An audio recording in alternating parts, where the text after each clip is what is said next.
The Trump shock is perhaps the first time ever for the Japanese to be really shaken to the core.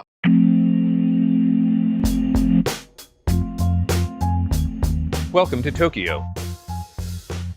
The U.S.-Japanese relationship has long been one defined by military and economic interests. From the 19th century to World War II, Japan has seen tremendous change at U.S. hands. Today, the two countries remain close allies with an ongoing U.S. military presence in Japan. But with President Trump openly questioning that relationship, some in Japan have begun to ask their own questions. So we're here to find out what the Japanese are thinking right now.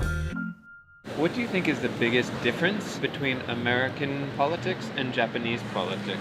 日本では自分の意見を表現するときに人間関係についてすごく気を使います。 You have often heard that in this culture, if you stick out, you will get hammered down. If you look at members of Japanese politics, interestingly, including opposition party members, very few people openly have voiced anything derogatory about President Trump. I think American politics is aggressive, but Japanese politics is not aggressive. And which one is better? I think American politics is better. If the United States is an immigrant society, as a result, almost by definition, that cherishes changes, polar opposite may be Japan. After all, what makes Japan Japan may be its continuity. We have not seen that very much virulent populism in this country and polarization either.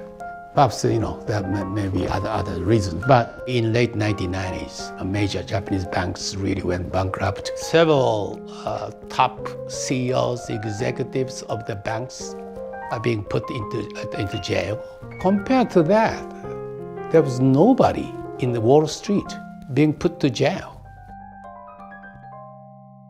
Is the American presence here a source of resentment or a source of friendly relations? Ambivalence, love and hate, mixed emotions, and that has colored Japanese sentiment toward the Americans for many decades. 私は戦争を経験したもんですからあんまりいい気は持ってませんね。 After Japan was defeated in World War II, the United States occupied Japan for 6 years and 8 months. And I would say that that was one of the most benevolent occupation. Did not usher in any cycle of revenge between the victor and the vanquished.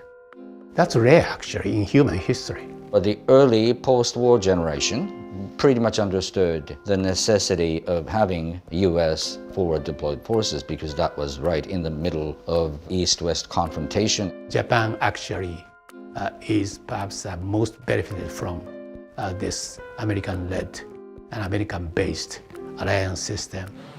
Appreciate for American Army for protecting us. Yeah. In the 1980s, as Japan's economy grew, you even had people who started to say there would be nothing more to be learned from the United States. Hubris set in. Fast forward to 2018, if you look at poll figures taken among the younger generations of the Japanese, they don't have strong views about the presence of the U.S. forces. アメリカがですか？よくない？全然わかんないです。すいません。 You said North Korea has nukes, Japan has a problem with that. I mean, they have a big problem with that. Maybe they would, in fact, be better off if they defend themselves from North Korea. And Chris Wallace says, with nukes... You're talking about World War III. Somebody attacks Japan and we end up in World War III. It's a cogent And point, the way, no, listen to this. If we get attacked, Japan doesn't have to defend us, okay? That's pretty bad. I think that Japanese are deeply concerned about where the United States is heading for under the Trump administration. なんか今みんな気使ってる感じですよね、トランプさんにはね。